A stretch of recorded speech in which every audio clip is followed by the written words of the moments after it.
دنیا کا سب سے مشکل ترین کام کسی کا انتظار کرنا ہے۔ کسی کے انتظار میں گزرا ایک ایک منٹ بھی گھنٹوں کے برابر ہوتا ہے۔ در حقیقت ہمیں وقت کی سست روی کا اندازہ ہی اس وقت ہوتا ہے جب ہم کسی کے انتظار میں بیٹھے ہوں۔ عادل منہ پر بناوٹی غصہ بنائے تراب کو گھو رہا تھا۔ تمہیں پتا بھی ہے میں کب سے کھڑا ہوں؟ او بھائی بس میں جانتا ہوں کب سے کھڑے تھا۔ ایویں اب لمبی لمبی نہ چھوڑنا۔ ہاں جی اب ہماری باتیں تو لمبی ہی لگے گی نہ، پہلے ایک تھی اب دو ہو گئی۔ کیا مطلب؟ ہائے تراب تیری معصومیت، دو دو کیا دو دو؟ بھائی بچیاں وہ بھی دو دو جن کے ساتھ کل پارک میں گھوم رہا تھا۔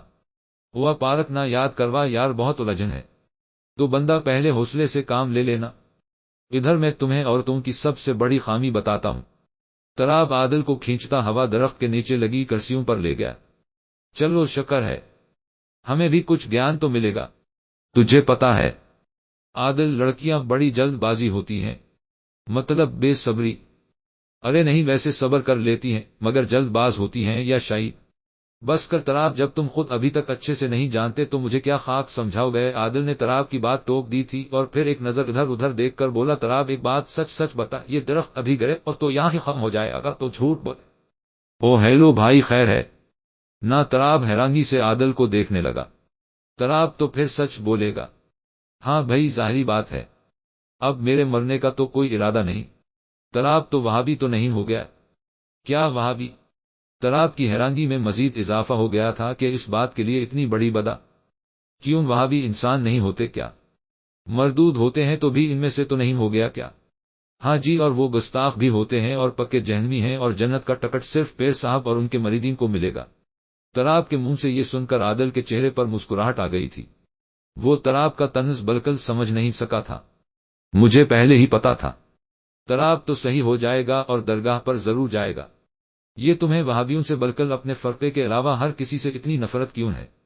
کیونکہ پیر صاحب فرماتے ہیں کہ اسلام میں 72 فرقے ہوں گے اور ان میں سے صرف ایک جنتی ہوگا اور وہ ہمارا فرقہ ہی ہے۔ اب بھلا گمراہ فرقوں سے کیسی الفت رکھنا؟ تم اہل حدیث ہو کیونکہ تم کسی مجتہد کی گود میں پیدا ہوئے تھے۔ تم بریلی ہو کیونکہ تم نے آنکھ کھولی تو گھر میں میلاد کی محفل تھی۔ تم دیوبندی ہو کیونکہ تم نے ایک سقہ بند دیوبندی گھرانے میں جنم لیا۔ تم شیعہ ہو کیونکہ تم نے آنکھ کھولی تو پنجتن پاک شہدائے کربلا اور 12 امام ہی دیکھنے کو میسر تھے۔ پھر ہوا یوں کہ تم میں سے ہر ایک ٹھیک ٹھہرا، باقی 3 گمراہ یا کافر ہو گئے ہو۔ غلمان کے کاپی رائٹرز آپ کے نام بہشت برے کے سب رستون، سب گلیوں پر آپ کا قبضہ۔ اگر شیعہ سنی گھرانے میں پیدا کر دیے جاتے تو کیا تم سنی نہ ہوتے؟ سنی شیعہ گھرانے میں آنکھ کھولتے تو کیا تم شیعہ نہ ہوتے؟ کیوں؟ کیونکہ تمہارے عقیدوں کے ٹھیک ہونے کی دلیل اس کے سوا کوئی نہیں کہ تم نے اپنے اجداد کو اس راہ پر پایا۔ دل پر ہاتھ رکھ کر بتاؤ، تمہارے شیعہ یا سنی ہونے میں تمہارے فہم و ادراک کا کتنا دخل ہے؟ کیا تمہارا کسی مسلک سے وابستہ ہونا ایک اتفاقی حادثہ نہیں ہے؟ سوچو، اگر تم اپنے اجداد سے ملنے والے عقیدے پر تو تمہارا حریف کیوں نہ ہو؟ اجداد تو اس سے بھی عزیز ہیں نا جناب۔ دوسری بات، اجداد سے ملنے والے عقیدے پر چلنا اگر حریف کا جرم ٹھہرا تو کسی عقیدے سے تمہاری وابستگی میں تمہارا کا کیا کمال ہوا؟ تو پھر بتاؤ، خود کے جنتی ہونے کا یہ یقین کیسا، دوسروں کے جہنمی ہونے پر اصرار کیسا؟ سچ یہ ہے کہ ہم اس خدا کی پوجا کر رہے ہیں جو ہمیں اپنے اجداد سے ملا۔ کبھی اجداد کے گنبد سے 2 قدم باہر نکل کر قرآن کریم کی روشنی میں اپنا رب ضرور تلاش کرنا جس نے ہمارا نام مسلم پسند کیا۔ سورہ حج کی آیت 78 میں اللہ تعالیٰ نے فرما دیا ہوا سماکم لت 671 لام سکون میم پیش سین سکون لام زیر میم زیر چھوٹی یہ نون زبر، اس نے تمہارا نام مسلم رکھا۔ جب اللہ نے میرا نام مسلم رکھا تو پھر میں کیوں خود کو بڑے دیوبندی اہل حدیث یا وہابی یا شیعہ کہوں؟ پھر مزید یہ کہ اللہ نے سورہ آل عمران کی آیت 103 میں فرما دیا ہو زبر الف عین سکون ہے زبر صاد زیر میم پیش ہو الف سکون زیر بڑی ہے زبر بے سکون لام زیر اللہ جمیعنا ولا تفرقوا الف لتفریق، دو کی رسی کو مضبوطی سے تھامے رکھو، آپس میں تفرقہ نہ ڈالو۔ جبکہ تیرا نام نہاد پیش ہوئی پھر قوانیت سے ہوتا ہوں۔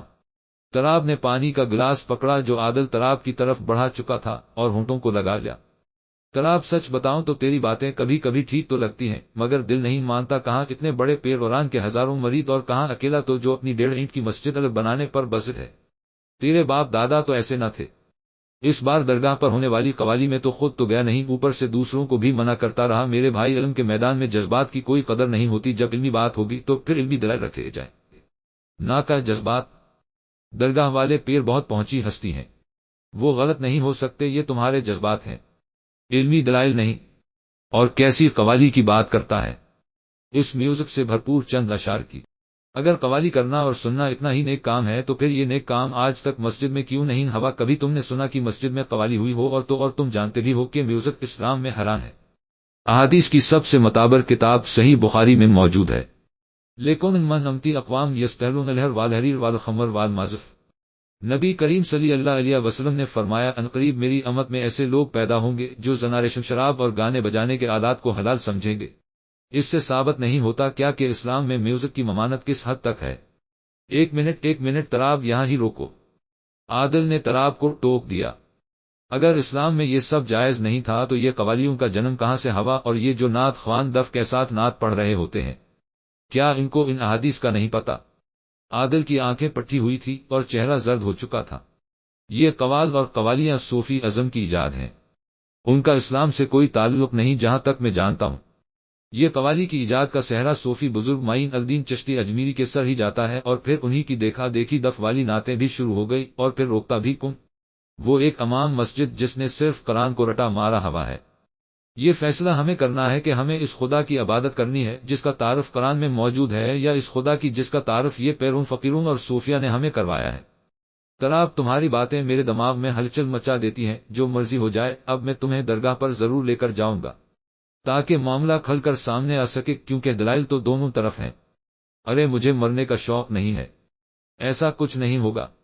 پیر صاحب بہت نیک و پرہیزگار اور صبر و تحمل والے ہیں۔ یہ صبر و تحمل تب تک رکھتے ہیں جب تک بات ان کے حق میں رہے، نہیں طراب تمہیں جانا ہی ہوگا۔ بھائی میرے دونوں بندھے ہاتھوں کی طرف دیکھ، مجھے فتاوی لینے کا کوئی شوق نہیں۔ طراب ہاتھ جوڑے مسکرا رہا تھا۔ گناہ میں ہمیشہ سے ایک لذت رہی ہے، یہی وجہ ہے کہ بڑے بڑے پارسا بھی اس ذائقے سے کبھی نہ کبھی لطف اندوز ضرور ہوتے ہیں۔ کبھی کبھی انسان کی چھوٹی چھوٹی خرافات و حرکات کسی دوسرے انسان کے اندر بہت بڑی تباہی مچا دیتی ہیں، جس سے انسان اندرونی طور پر بری طرح ٹوٹ جاتا ہے، اور حالات اس قدر پرتشدد ہو جاتے ہیں کہ انسان کا دماغ خود ہی مفروضات بنا کر آنکھوں کے سامنے کسی حقیقی واقعے کی طرح پیش کرنا شروع کر دیتا ہے۔ طراب کا مرحا کے ساتھ نرم رویہ عمل کو اندرونی طور پر تہس نہس کر چکا تھا۔ اس بات سے قطع نظر کہ طراب جو عمل کے ساتھ پچھلے 5 سال سے کسی سائے کی طرح تھا، اس کے مرحا کے ساتھ اس رویے کی وجہ کیا تھی؟ وجہ جو بھی تھی، مگر عمل کے لیے یہ رویہ ناقابل برداشت ہو چکا تھا۔ ایک طرف عمل کا دماغ یہ چیز تسلیم ہی نہیں کر پا رہا تھا کہ طراب بھی کبھی بے وفا ہو سکتا ہے، تو دوسری طرف پارک میں طراب کا عمل سے غافل ہو کر آگے چلے جانا عمل کو چکرا رہا تھا۔ عمل اس حد تک صدمے میں چلی گئی تھی جہاں اس کا دماغ مفروضات کو حقیقی واقعات بنا کر پیش کر رہا تھا۔ عمل کو ہر طرف طراب کی بانوں میں مرحا کا ہنستا چہرہ نظر آ رہا تھا۔ عمل چیخنا چاہتی تھی مگر اس کا گلا کھل نہیں پا رہا تھا۔ اس پر مرحا کا تنزیہ تشدد، آپ اس منحوس سے جان کیوں نہیں چھڑواتی؟ سارا دن خاموش بیٹھی رہتی ہے جیسے کوئی مردہ ہو۔ مرحا صدرہ کے کمرے میں پہنچی اور بستر میں لیٹی صدرہ کو جھنجھوڑنے لگی۔ لڑکی اب مفت کی نوکرانی کس کو اچھی نہیں لگتی؟ ارے آپ کو بس اپنی ہڈہرامی کی فکر ہے، میری تو ذرا برابر فکر نہیں۔ ارے اب تم سے ایک طراب بھی سیٹ نہیں ہوتا تو میرا کیا قصور ہے؟ اب کم سے کم میں خود طراب کو یہ کہنے سے رہی کہ میری بہن سے سیٹنگ کر لو۔ صدرہ بناوٹی غصے سے بولی، ویسے عمل میں اس کو نظر کیا آتا ہوگا؟ کام کی نہ کاج کی، اور اتنی پتلی لڑکی میں نے کبھی نہیں دیکھی، چہرہ تو دیکھو جیسے کوئی مردہ ہو۔ یہی تو سب سوچتے ہیں کہ آخر عمل نے ایسا کیا جادو کر رکھا ہے۔ تم نہ بس یہاں شیشے کے سامنے گھومتی رہ جانا، مجھے نہیں لگتا وہ تمہارے ہاتھ آئے گا۔ شیشے کے سامنے گھومتی مرحا فوری پلٹ کر واپس آئی۔ میں نے ہر کوشش کر کے دیکھ لی مگر کوئی خاص رسپانس نہیں مل رہا۔ رات سے طراب کا نمبر بھی مسلسل بند ہے۔ یار کیسی لڑکی ہو تم مرحا، ایک لڑکا نہیں سیٹ ہو پا رہا تم سے؟ آپ تو ایسے کہہ رہی ہیں کہ جیسے میں نے سیٹنگ کرنے میں PhD کر رکھی ہو، کوشش کر تو رہی ہوں۔ اگر طراب ہاتھ نہیں آ رہا تو عمل تو ہاتھ میں ہی ہے۔ کیا مطلب مطلب یہ کہ طراب ہاتھ نہیں آ رہا تو عمل کو تو بدزن کر ہی سکتی ہو نا؟ مرحا کی آنکھوں میں ایک چمک اور ہونٹوں پر ایک مسکراہٹ پیدا ہوئی۔ کہیں وہ مر ہی نہ جائے؟ ارے پگلی نہیں مرتی، صدرہ بے اختیار ہنس دی تھی۔ روکے ذرا۔ مرحا نے موبائل پکڑا اور کسی سے بات کرنے کے انداز میں کمرے سے نکل گئی اور ہنستے ہوئے عمل کے پاس ٹہلانے لگی۔ یہاں طراب تم آئے کیوں نہیں؟ میں کب سے تیار ہو کر بیٹھی ہوں، تم نے کہا تھا کہ ہم یونیورسٹی جائیں گے۔ ارے طراب، نو بہانہ۔ طراب مذاق نہیں کرو، سریس یار، میرا ذرا دل نہیں لگ رہا۔ اچھا جھوٹ نہ بولو، تمہارا دل نہیں لگ رہا تو آ جاؤ نا۔ ایسے نہیں، پیار سے بولو۔ نہیں، اور پیار سے، تھوڑا سا اور تھوڑا اور۔ اچھا جی، آئی لو یو میری جان، لو یو، لو یو۔ تب سے خاموش بیٹھی امل کے لیے یہ کب قابل برداشت ہو سکتا تھا کہ کوئی اور طرف سے اس انداز میں بات کرے، بے شک مرحا بند فون کان کو لگائے بول رہی تھی۔ اس بات سے ناواقف امل اپنے اندر موجود تمام طاقت کو جمع کرتی ہے اور کانپتی ٹانگوں کے ساتھ کھڑی ہوتی ہے۔ مسلسل بھوک، کمزوری اور ذہنی تشدد کا شکار اندر سے ٹوٹ چکی امل مرحا کی زبان نوچ لینا چاہتی تھی۔ وہ چیخنا چاہتی تھی، چلانا چاہتی تھی کہ تراب صرف میرا ہے، مگر بے سود عمل دھرم سے ایک طرف گئی اور بے ہوش ہو گئی۔ کبھی کبھی انسان اپنی قیمتی چیز کے کھو جانے کے ڈر سے اتنا خوفزدہ ہو جاتا ہے کہ وہ خود کو ہی کھو دیتا ہے۔ عمل عمل عمل عمل، ہوش کرو عمل۔ عمل کے بے ہوش ہونے کے گھنٹوں بعد تراب عمل کے بستر کے پاس کھڑا اسے ہوش دلا رہا تھا۔ عمل نے آہستگی سے آنکھوں کو کھولا اور پھر بند کر لی اور پھر دوبارہ آنکھیں کھولی۔ تراب، یہاں کیوں آئے ہو؟ کیا ہوا عمل؟ تم یہاں نہ آیا کرو، سب ٹھیک تو ہے؟ نہیں، یہاں کچھ ٹھیک نہیں، تم یہاں نہ آیا کرو، چلے جاؤ۔ تراب، تمہیں میری قسم ہے، یہاں سے چلے جاؤ، وہ تمہیں چھین لے گی۔ جاؤ، چلے جاؤ پلیز تراب، چلے جاؤ۔ عمل تیزی سے بولتی جا رہی تھی اور اس کی آنکھوں میں سے آنسو جھلک رہے تھے۔ عمل، تم ہوش میں نہیں ہو؟ تم خود تو میرے ساتھ اس بات پر لڑتی تھی کہ یہاں تمہیں روز ملنے آؤں۔ نہیں تراب، میں تمہیں کہہ رہی ہوں یہاں مت آیا کرو، میں تمہیں کھو نہیں سکتی، خدارا چلے جاؤ۔ تراب، چلے جاؤ، تراب تراب تراب۔ عمل کی آنکھیں بند ہوتی گئی اور آواز مدھم ہوتی ہوتی بند ہو گئی۔ شاید یہ صدمے کا اثر تھا یا اس ڈاکٹر کی دوائی کا اثر جو تراب لے کر آیا تھا۔